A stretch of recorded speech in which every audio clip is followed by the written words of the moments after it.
Merci, Monsieur le Président. Alors, j'avais prévu de vous parler d'un certain nombre de choses, mais en fait, finalement, je vais vous dire autre chose, parce que je trouve que ce que vient de dire Hervé Poulain, et qui d'ailleurs est frappé au point du bon sens, me fournit matière à raconter un certain nombre de choses et à dire qu'en effet, je crois qu'aujourd'hui, nous sommes en train de vivre pour notre patrimoine automobile français une situation qui est comparable à ce qui s'est passé dans les années de l'après-guerre avec la peinture impressionniste et post-impressionniste.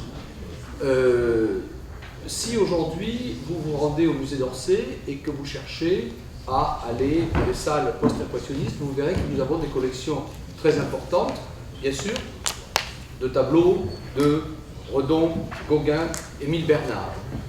Mais dans le même temps, si vous vous rendez dans certaines collections britanniques, suisses, américaines, vous observerez que, par exemple, chez certains collectionneurs, eh bien, vous avez 7 tableaux d'Émile Bernard à Orsay, et chez ce collectionneur, eh bien, il y en a 70. Chez ce collectionneur suisse, qui certes est très fortuné, mais n'est pas non plus Crésus. Donc, pourquoi ?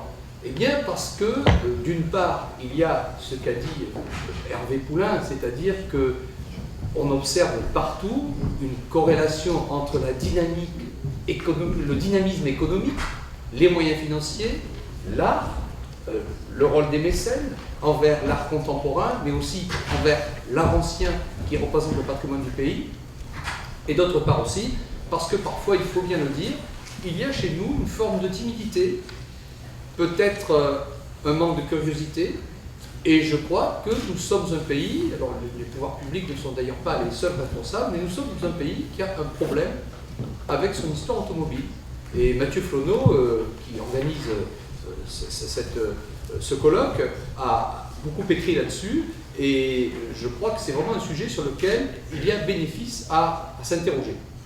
Voilà, donc ce que je veux dire en préliminaire, c'est qu'effectivement, je crois que la situation est assez grave et que notre patrimoine automobile a besoin d'être sauvé, il a besoin d'être préservé. Ça ne signifie pas qu'il faut qu'on contrôle tout, qu'on verrouille tout aux frontières, mais je pense qu'il faut que, et je crois que nous sommes tous là, ici, nous avons tous un rôle à jouer, je pense qu'il faut que nous le fassions aimer, ce patrimoine, et que d'abord nous le fassions aimer chez nous, en France. C'est pas pour dire ça que Mathieu Flonneau et François Roudier m'avaient invité. Je dois vous parler donc de la question du patrimoine automobile et du sport. Alors, donc je serai assez bref, hein, c'est 4 points que je voudrais évoquer. Vous avez dit, Monsieur le Président, au début, vous avez prononcé cette phrase, vous avez dit « échapper au temps ». Échapper au temps, je crois qu'on le fait rarement, impunément. Il y a un certain nombre de mythes littéraires qui nous le rappellent, le mythe de Faust. Il y a également aujourd'hui la folie de la chirurgie esthétique. Donc on voit que échapper au temps, c'est parfois quelque chose de dangereux. Je crois que la course en automobile ancienne est une chose qui est appelée à se développer. Le succès, je ne pense pas que c'est quelque chose qui va cesser. Pourquoi ? Parce que ces messieurs d'une 60aine d'années qui aujourd'hui conduisent les véhicules anciens ne font pas que conduire la nostalgie de leur enfance. Je crois qu'il y a aussi dans cette pratique une forme de liberté, des engins qui aussi sont un peu plus conduisibles, qui ne sont pas aussi monstrueux, c'est-à-dire que lorsqu'on conduit une voiture des années 1950, on ne considère pas qu'une voiture de compétition doit avoir au minimum 400 chevaux. Et il y a une forme d'amour de la liberté et c'est comme retrouver des saveurs non aseptisées dans un monde où la course devient quelque chose de beaucoup plus encadré, de beaucoup plus sérieux, de beaucoup plus professionnel, avec beaucoup d'argent. Donc je crois que ce n'est pas qu'une affaire de génération, c'est aussi une affaire de passion et la recherche d'une forme de plaisir particulière. À partir de là, sous un angle patrimonial, que peut-on dire ? Eh bien,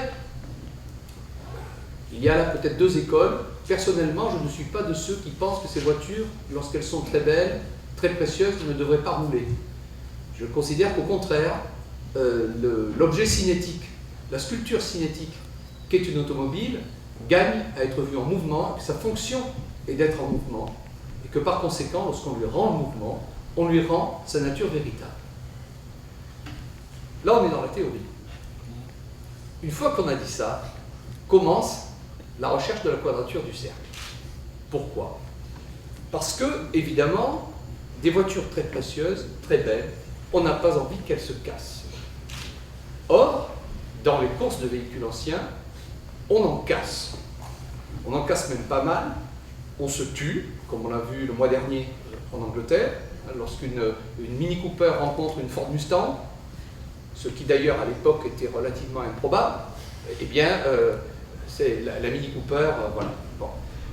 Donc il y a un problème qui est comment, je ne dis pas que j'aurai aujourd'hui la solution, mais peut-être disons que je lance le débat, puisque je suis le dernier intervenant de cette séance, il y a un problème, comment maintenir ces voitures en état de courir sur la piste, mais comment les préserver dans le même temps?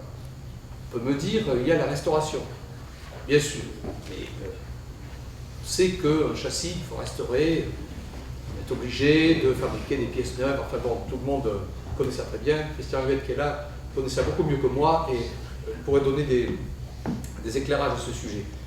Mais je veux dire, ce patrimoine, si on l'utilise intensivement, on assume sa consomption. Ça pose une question, première question.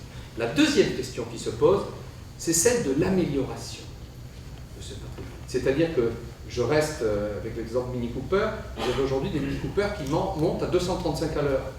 À l'époque, ça n'existait pas. C'est bien qu'il doit y avoir quelque chose. Les matériaux, toutes sortes de petites entorses que l'on fait. Oui, on a gardé le bloc, mais alors à l'intérieur, toutes ces petites entorses qui font un peu penser, vous savez, comme quand on traduit le même opéra, mais on le passe dans la langue, on passe de la langue originale à une autre langue, eh bien, il y a toutes sortes de petites misères que l'on fait à la partition. Et bien là, c'est un peu la même chose. Et ça, je crois que c'est vraiment antinomique avec l'idée patrimoniale. Maintenant, évidemment, nous vivons en République, et je trouve que tout à fait normal qu'un propriétaire d'automobile fasse ce qu'il veut avec sa voiture.